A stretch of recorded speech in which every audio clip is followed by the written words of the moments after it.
Africa. Here, there is no shortage of resourceful people with hidden talents.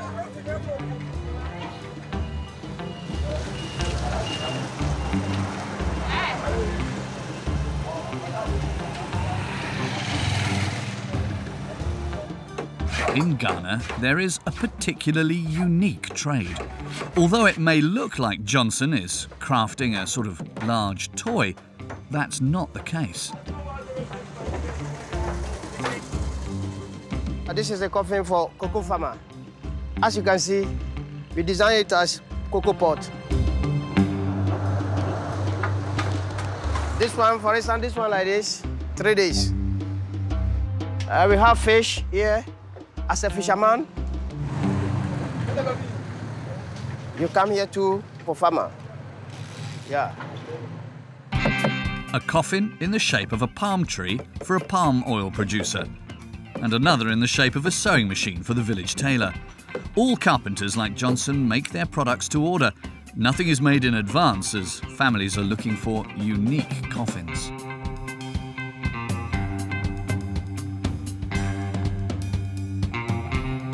This is your coffin. Okay. Have you seen it? Yeah. Shall I show you how to open it? Yeah. Okay? Yeah. Precious has ordered one in the shape of a cocoa pod for her nephew. It's nice. Yeah.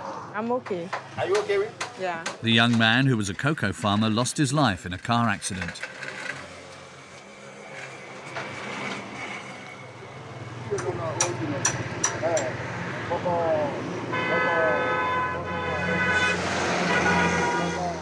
The road is too dusty, so when we don't tie it properly, we can lose the coffin on the way. So that's why we're trying to secure it to get to the village we're going. It would be a different story entirely if the precious cargo got damaged. The taxi driver would have the whole village to answer to.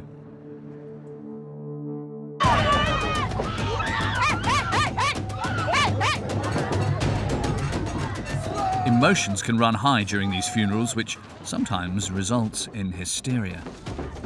Because he's a young guy, he's a youth. That's why the place is very, very busy today. Off the coast of the Atlantic Ocean, Ghana, a former British colony, has sadly become renowned over the past century for its slave trade, but also for its gold, which can be found in abundance.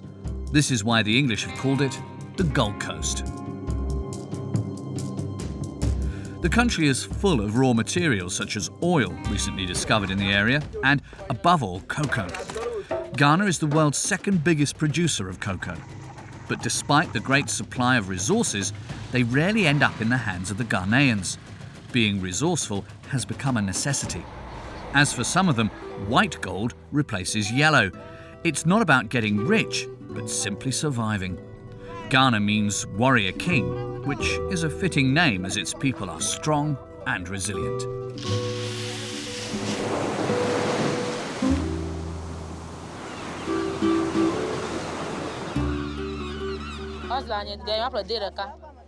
Every day for them is a new battle.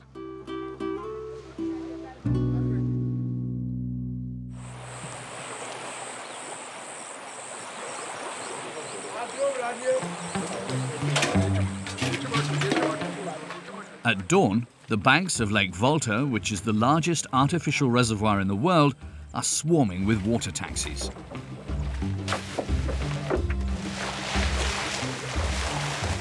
Three times a week, they transport isolated villagers to the big market in the town of Tapa. This particular cow seems to sense that getting on the boat isn't going to be an easy task.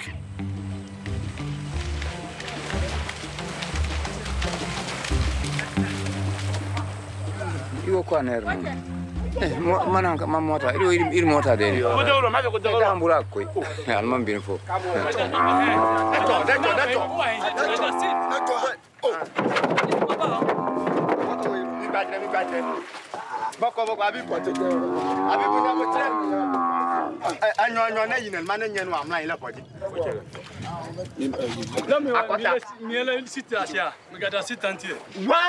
two, three. Let's go.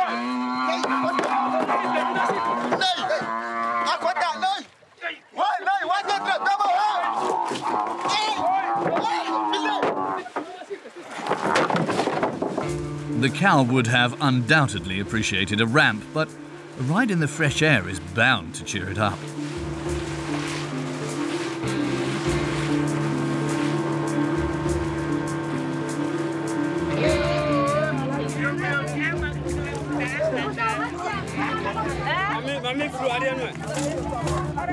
The boats may be rustic, but they are vital for the region's economy. Without them, farmers would remain trapped on their islands.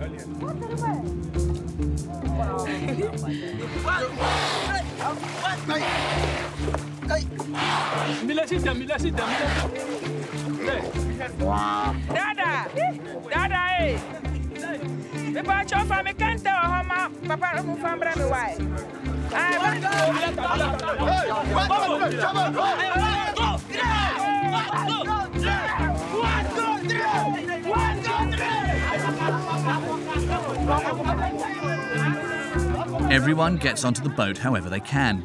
They have no choice. The ferries are too big to dock on these small patches of land. Although barely any of the passengers know how to swim, the life jackets are mainly used as parasols.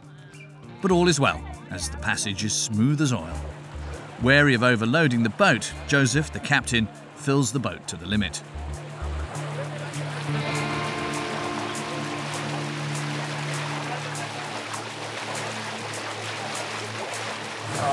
Actually, the people are not counting, but the animal we have about, say, 4 cow and 4 chips.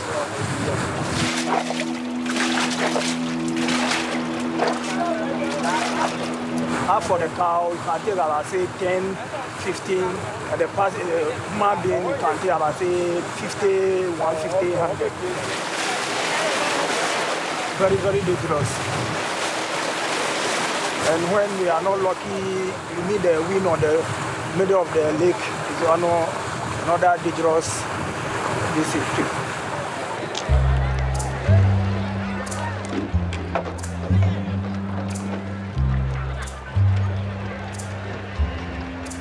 After a 2-hour journey, the water taxi arrives at Tapa Market.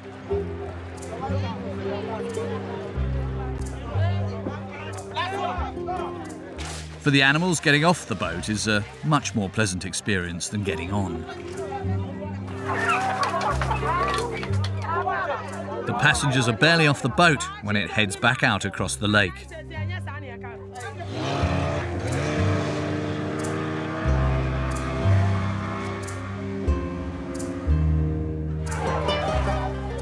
At the Tapa Market, the smell of spices mixes with the smell of fresh fritters.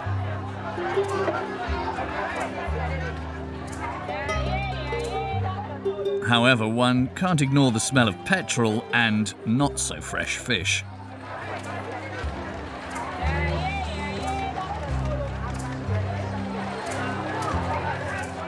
Amidst this potpourri of scents, one in particular is missing.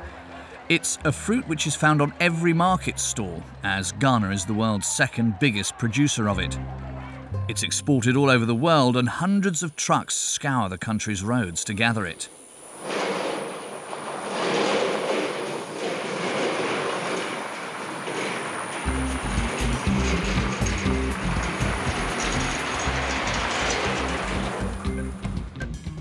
And yet, even Abiko has never tasted it. Its flavours cannot be appreciated until it has been processed.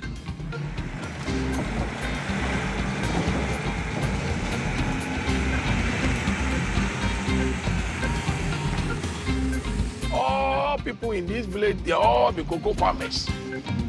They are all from different places to come and work at cocoa farming in this area.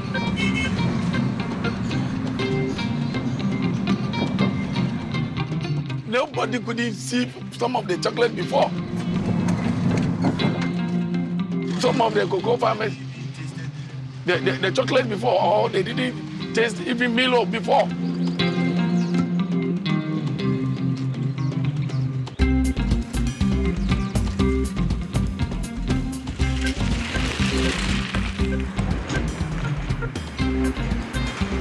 Abiko travels between dozens of warehouses along the road.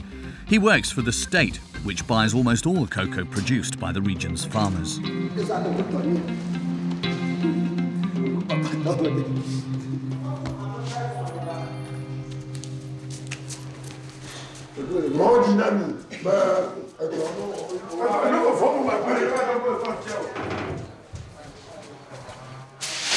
many kilos there is by bag? 65 or something like that, 65 kilos. Cocoa sales represent 10% of Ghana's gross domestic product. As for its inhabitants, they rarely see any of the profit in their day-to-day lives.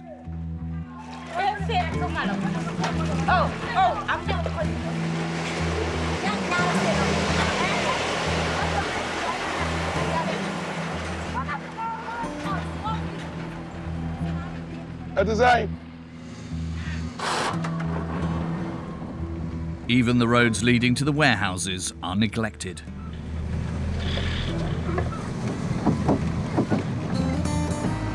Very difficult because there is a loading. The load in the car too is very expensive. So you have to get your time and the road, because of the road condition. If you don't take your time, your spring will block or anything can spoil in the car. It's a vicious circle. If Abiko is late delivering the load, he will lose part of his salary.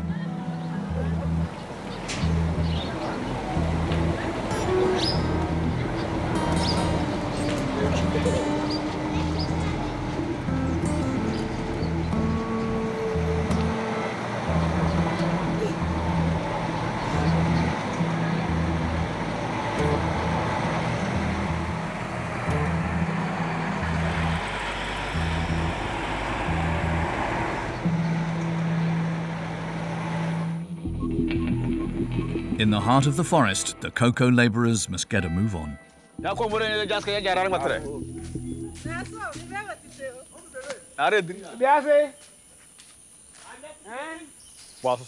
The season is coming to an end. They must gather the final pods, which is the fruit that contains the cocoa beans, before they rot on the trees.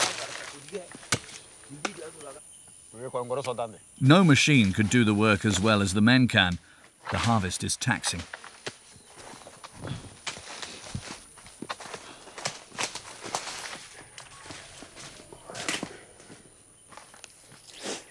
They must get the beans out of their pods with a helping hand from a machete, which is nicknamed Go to Hell.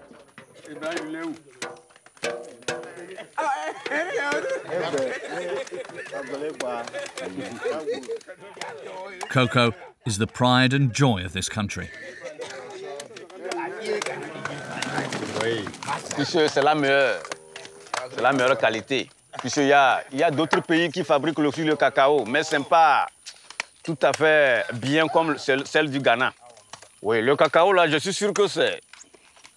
Ben, chez nous, ici, en destination, c'est Accra. Mais arrivé à Accra, maintenant, je sais que c'est en Europe. Mais je ne connais pas le nom exactement de là où la destination.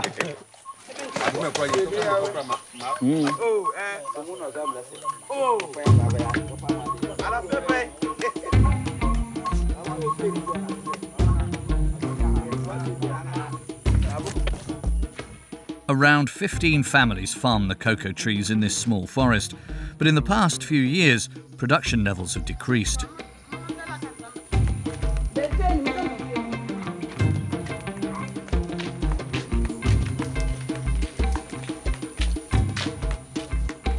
The single crop farming of cocoa has stripped the ground of its riches. The trees are growing old and there's no money to replace them. Nowadays, every penny counts. The farm is situated close to the border with Togo. Jeff sells his cocoa beans to whichever country is the highest bidder. Et la frontière, c'est à peu près à 1 kilomètre vers ici. Par exemple, dans le mois de décembre, le Togo était sur 900 francs. Et le prix du Ghana était à 76 cedi. Mais, fin décembre, le Togo a chuté. Ça est devenu à 800 francs. Et le prix du Ghana a monté. Donc, présentement, le prix du Ghana est meilleur. Donc, on décide d'aller au Ghana. Donc, je vais mettre ça sur une moto. Et je vais amener ça au magasin. Et pourquoi tu mets sur une moto? Non, il n'y a pas de chemin. Il n'y a pas de route, ce sont des pistes. Il n'y a même pas de route pour que la voiture puisse venir. C'est très dangereux. Il y a des accidents, trop même. Normalement, on devait faire des ponts, il n'y a pas de ponts. Si tu arrives là-bas, donc catégoriquement, tu vas faire accident. Tu serais même plus fort, mais non, non. Ça ne peut pas se passer. Toi-même, tu n'en auras pas que tu vas tomber, mais tu vas tomber. The trip will be very risky on these old motorbikes. It's very common to suffer a broken arm or leg on these paths leading to the town, but there have never been any deaths in Jeff's team.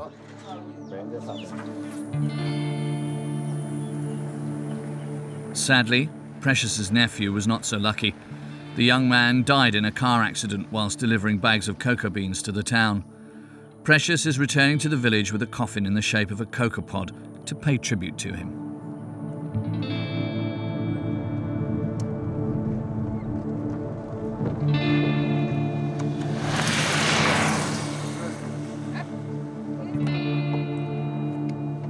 Everything is okay? Now it's okay. But those people, they always use a taxi to bring coffee at the village. Most of them use taxi. Most of them, and some of them use ambulance and stuff like that. But most of them use taxi, and this is kind of the problem that we are facing on the road. Yeah, let's go, madam. Okay.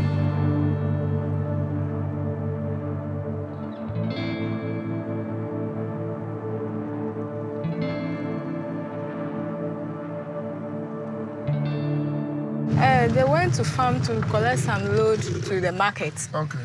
With a car. When going, they came from the farm safely. On their way to the market, the car had an accident. And when they came to the house, the family said, because the car belonged to my brother, he should take the burden. You need to pay for every single thing, including the mall? Every single thing, including food. Including food? Yeah. Oh. So that would be a tough time for your brother. Yes.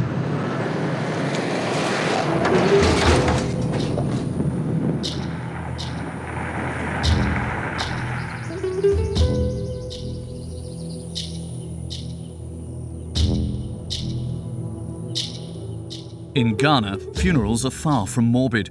They're filled with a sense of joy and happiness, with everyone in high spirits.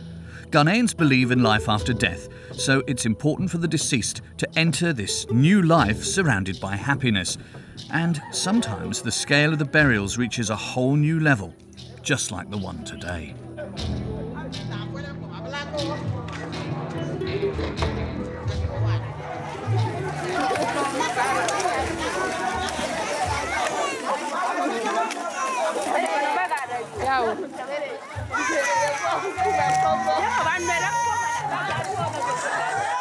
The whole village is taking part. The women prepare a traditional dish of corn dough topped with a very spicy sauce.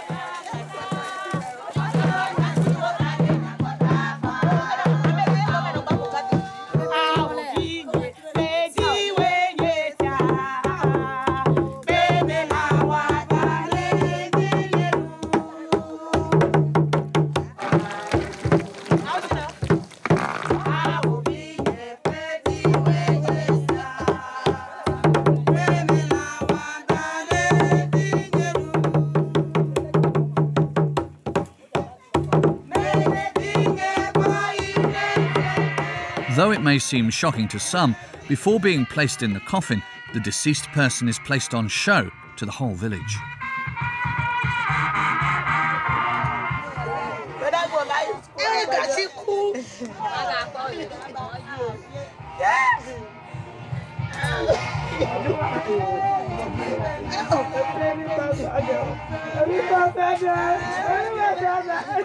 Although you can see sadness in their eyes, Maxwell's family believe that he has simply moved on to another life in one form or another. He will be more powerful than those still living, so each of them comes to talk to him to win his favour.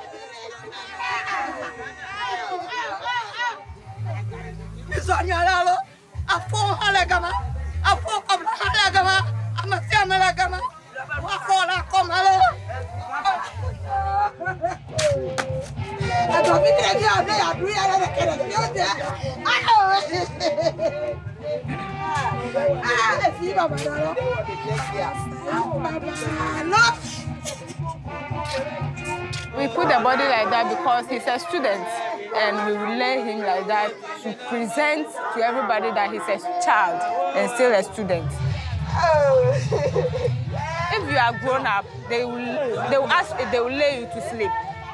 But if you are a young type, they will lay you to stand. Anyhow, your people want them to lay you on stage. You can sit, you can stand, you can sleep.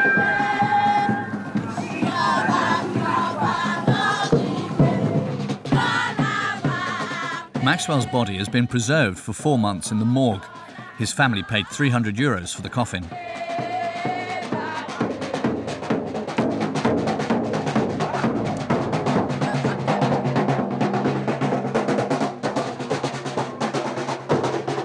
The village scouts and school children carry out a final homage to Maxwell.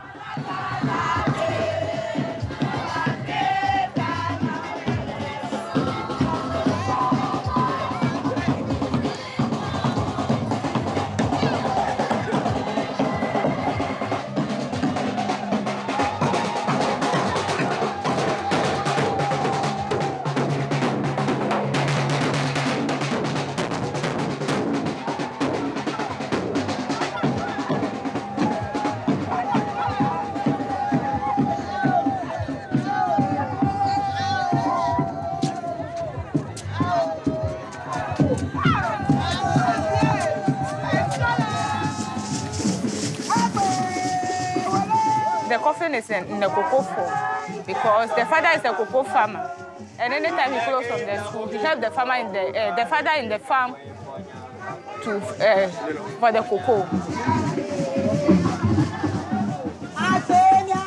According to tradition, if they are about to put the person in the coffin, only the family will be around him, no other person.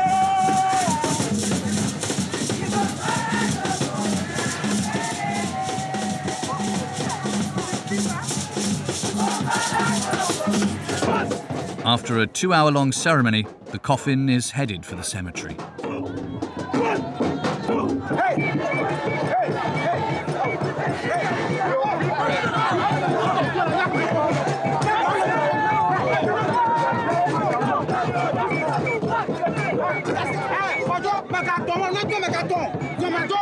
The pallbearers dance all the way to Maxwell's final resting place, where he will once again begin his new life surrounded by joy.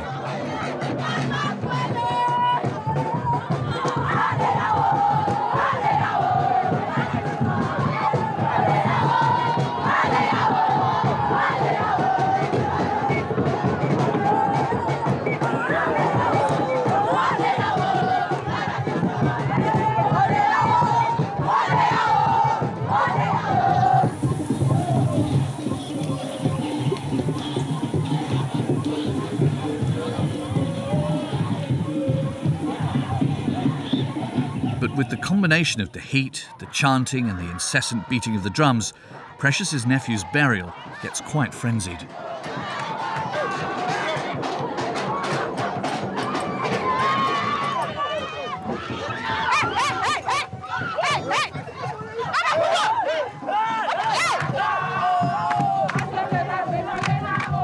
Because he's a young guy, he's a youth, that's why the place is very, very busy today.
Worlds away from the chaos of the burial, Jeff and his men head off to town to sell their final few bags of cocoa.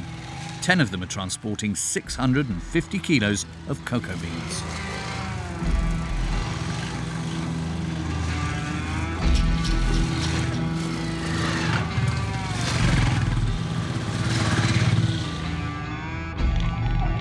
None of them have a license. In any case, bushland driving isn't normally taught in driving schools.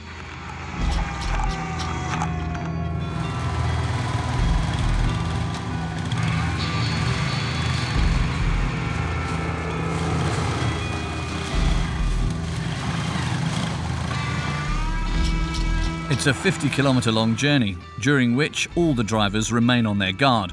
They want to survive this journey.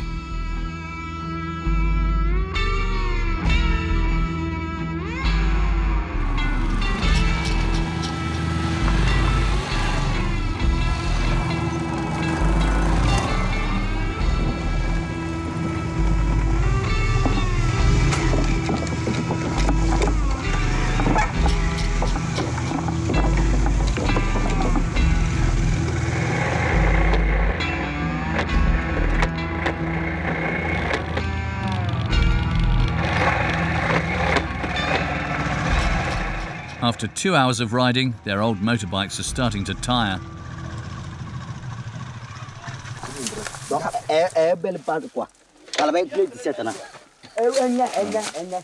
C'est le vitesse qui a gâté, le vieux vitesse. Comme il a beaucoup de problèmes en chemin. Comment tu vas faire maintenant? On va aller chez le mécanicien à Jaska. Pourquoi les motos... Comme le chemin est gâté là, on est en train de faire le débrouille, c'est pourquoi c'est gâté. C'est comme ça, on est en train de souffrir ici encore. Toujours quoi? Ouais. Tous les jours c'est comme ça? Tous les jours c'est comme ça. The motorbike is back on the road. They will have to put some of their profit from selling the cocoa towards the repairs. The group is hoping to earn around €100, which would make €10 per person. They've reached the final hurdle, but it's not an easy one. Quality control carried out by the uncompromising Joseph, who buys cocoa for the government. He is the one who sets the price.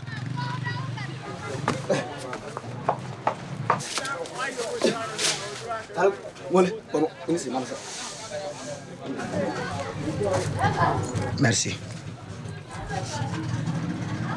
I want to check the cocoa, the dryness of the cocoa. If the color is good, it means I can buy it. If it's the color no good, then, or it's not dry, I have to dry it. Today, Joseph must be in a good mood, as Jeff's team leaves with €200. That's 100 more than they were hoping for.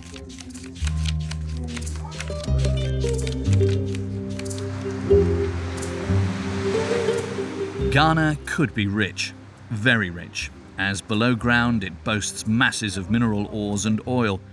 However, its economy is sustained primarily thanks to farming and fishing.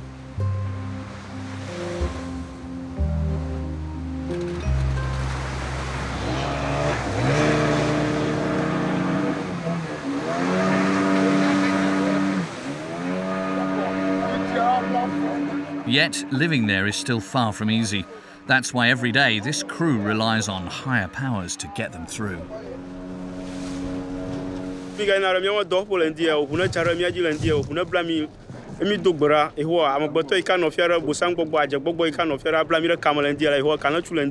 Amen.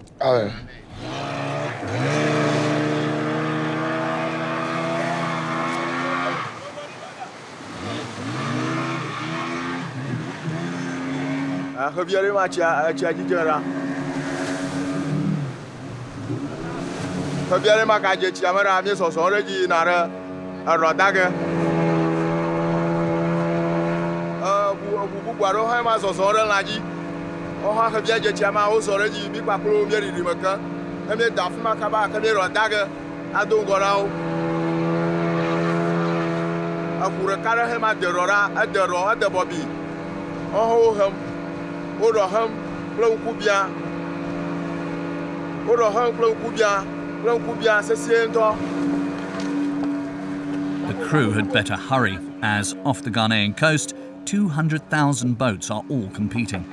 As a consequence, the number of fish has become increasingly scarce over the years.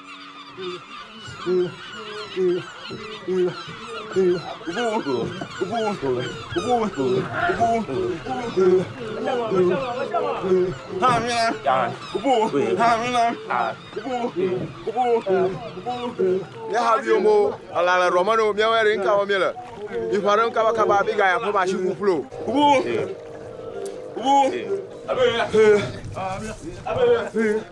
If I don't, me or Duffy, I don't want to have you wrong. Emmanuel is the quartermaster, otherwise known as the head of the crew. His job is to keep his men motivated. If I don't, Zasai Rune.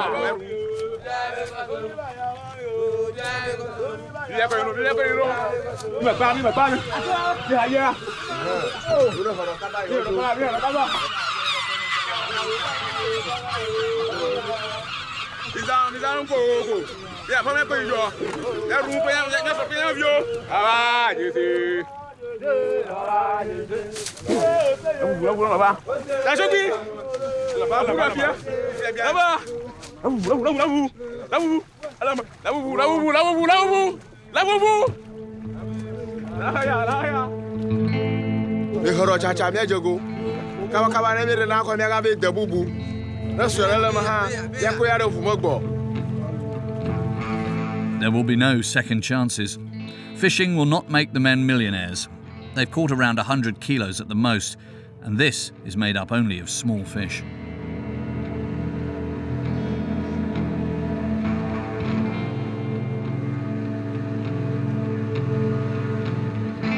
There is no doubt that the methods of some captains who use dynamite and pesticides to make quick profit have forced bigger fish to retreat to deeper waters.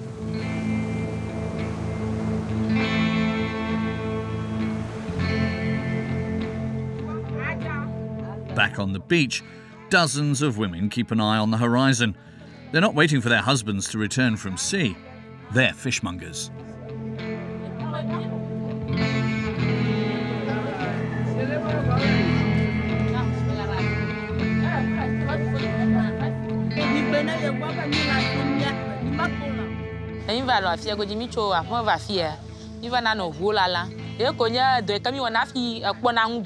Chafu doye kunya doye kami wana afi mi kpona emi demi dre mi kpona mi avioji.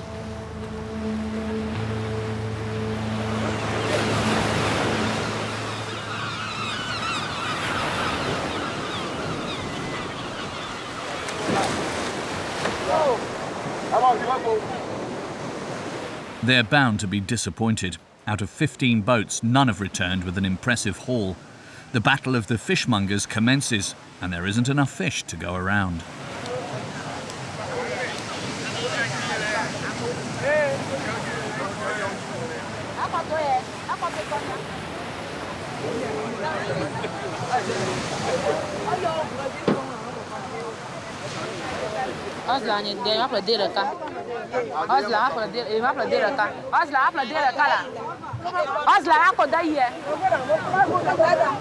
Nani flagé, mi no share glory jo. Oh! Ah, ngami plan. Ashia, la mi blonde wana. Na ho incho bloko, mi blonere. No ba 100 cedi, mi na 50 cedi. No ba 200 cedi, mi na 100 cedi. Afo, isa for senta ko la, ya ko wa ko be. Na yo nue. Na jujura ni ba fine. Ena yiga me na shanga oro ko ofifie. Mama o plaga, na ma plan ko ma yeshie. Na ma yeshie, ena draga, maloga na klamito ha.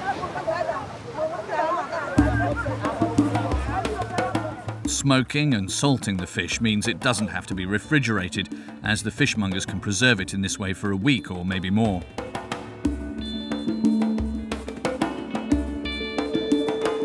That's why salt is vitally important in Africa. Since the 8th century, Ghana has built up quite a reputation for its salt.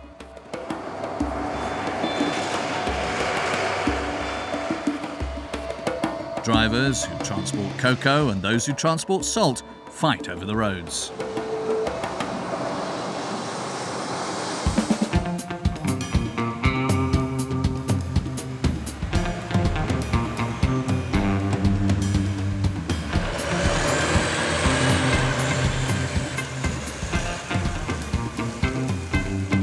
This Indian company is wasting no time. The reputation of Ghana's so-called white gold allows it to be sold all over the African continent.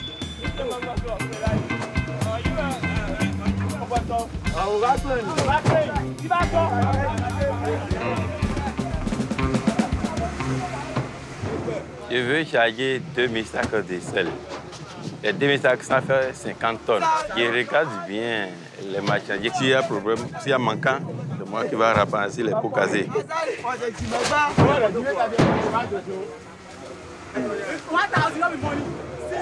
La route est difficile parce que des fois, les voleurs nous braquent sur la voie. Ils montent sur les bâches et déchirent nos bâches pour prendre les marchandises. S'il y a un peu de trous, et si tu freines un peu, c'est fini. Ils grimpent le camion seulement. But on these poorly maintained roads, it's difficult for George to be able to drive quickly.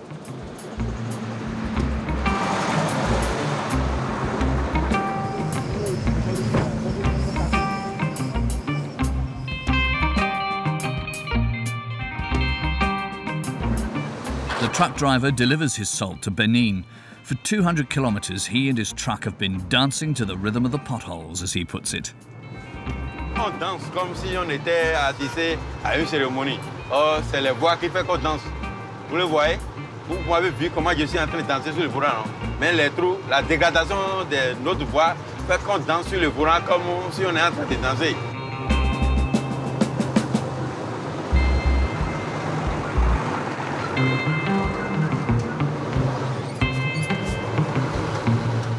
Les routes ne sont pas du tout bonnes en Afrique, c'est catastrophe. C'est complètement gâté. Vous avez vu comment les camions, vous voyez comment les camions souffrent. Parce que la voie n'est pas bonne et ce qu'on a pris comme bagage, c'est un peu lourd.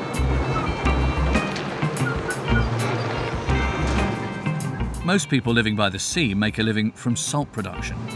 À gauche et à droite, c'est du sel. Si même les bonnes dames, s'ils creusent des trous, un peu seulement pour dire ça, 1 mètre maintenant, et les commencent à faire sortir du sel. Salt is one of the rare edible minerals which can be found in abundance. It's an unlimited resource which helps families living on the coast to survive.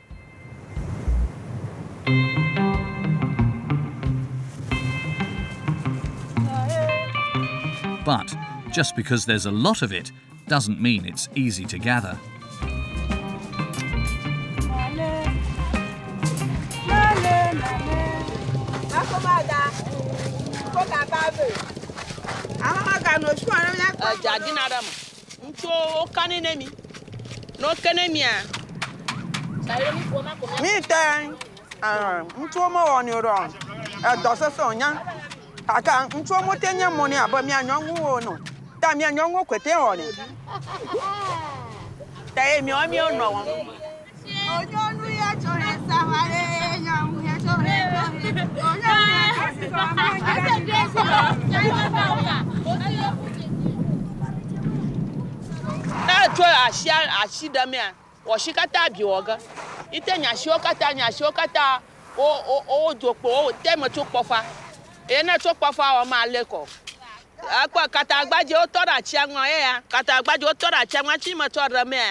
At the end of the day, the traders begin their show and they have to be ruthless.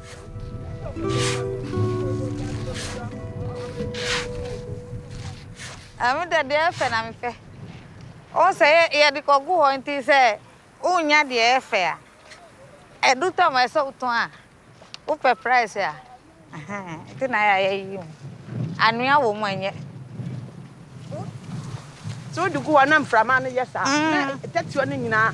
Will live. So then, Johanna will have to try her best to sell to this buyer.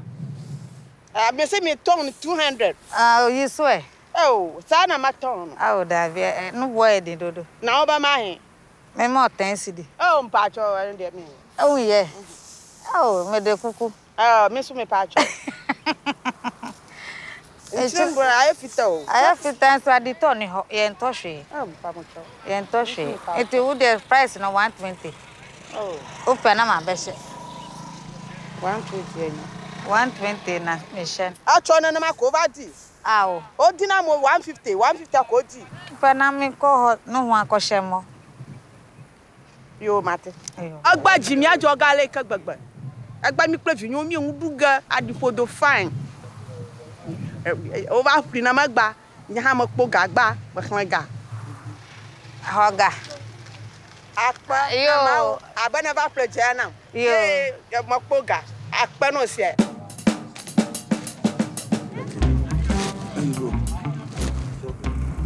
€21 to last her a week with her 2 children. Finally, both her purse and her stomach are happy, also thanks to some animals that she catches when she gets home.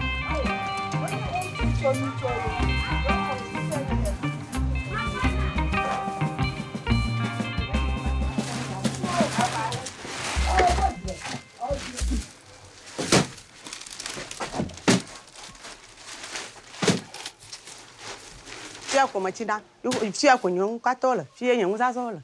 You're not back when you walk at that, a kitchen on walk at that queen.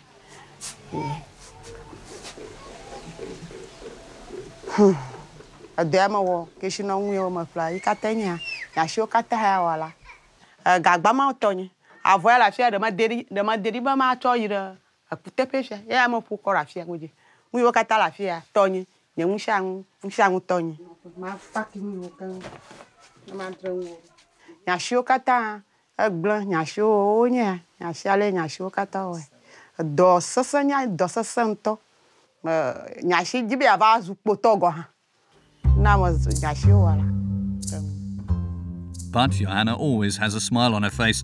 All her life she's been smiling. Her motto is, you can't wear down an axe just by cutting bananas. In other words, you can do anything with a bit of willpower, and that's something that Ghanaians are not short of, no matter how arduous the task.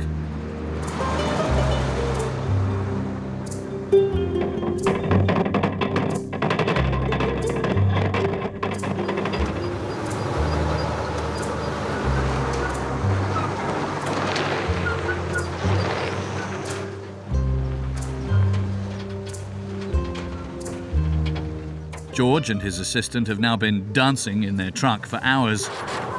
Moi, j'aime mon boulot, parce que c'est mon sort. C'est mon papa même qui m'a appris à conduire. Donc, depuis mon enfance, j'ai commencé par conduire. Au moment que j'avais 12 ans, j'ai conduisais déjà. J'ai été à Ghana, Burkina, Côte d'Ivoire, Mali, Niger, Nigeria. All these years of driving have taught George patience, and lots of it, especially when it comes to crossing borders.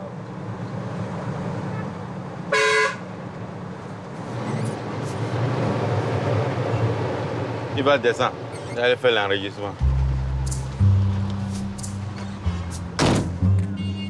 George and his assistant arrive in Aflao, the town bordered by Togo.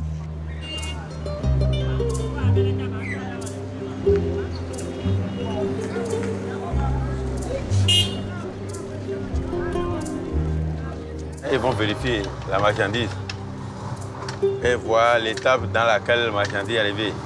Si ce n'est pas un mauvais produit pour rendre les gens malades ou pas, ils vérifient tout ça ici à la frontière. Ils sont là pour faire ça. George takes his place amongst the hundreds of other trucks waiting to be inspected. Some have been stuck here for weeks. The customs officers work at their own pace as the drivers wait patiently. However long it may take, everything will get to where it needs to be.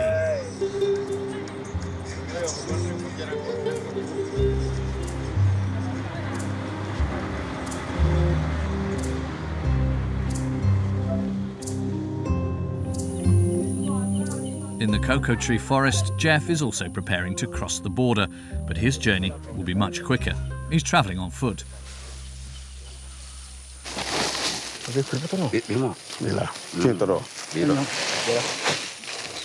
Ça, ce sont les derniers sacs. Je vais traverser la frontière. C'est-à-dire, bon, j'ai besoin du franc CFA.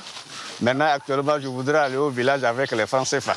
Donc, je vais amener le dernier sac pour vendre. Cette année, ça n'a pas bien produit. Hein. Cette année, le coco, le cacao, c'est pourri. La pluie a gâté tout le cacao. These badly spoiled cocoa beans can't be sold to Ghana, but in Togo, Jeff knows a trader who doesn't scrutinise goods too thoroughly.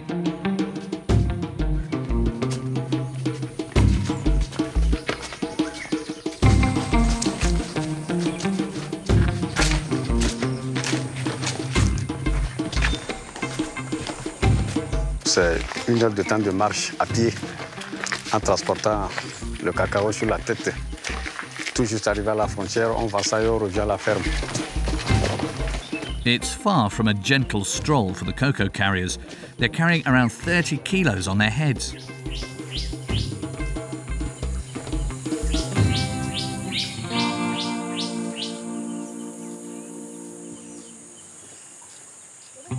Nous avons traversé la frontière entre le Togo et le Ghana. Maintenant, nous sommes au Togo. C'est le petit pont qui marque la frontière. Si on traverse, on est au Togo.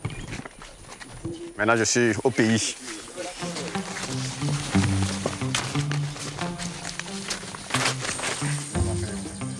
Cocoa, oil, gold and other mineral resources should mean that this year Ghana could be one of the countries with the fastest economic growth in the world. Ghanaians describe their country as a sick child who has recovered, thanks to its unbreakable workforce.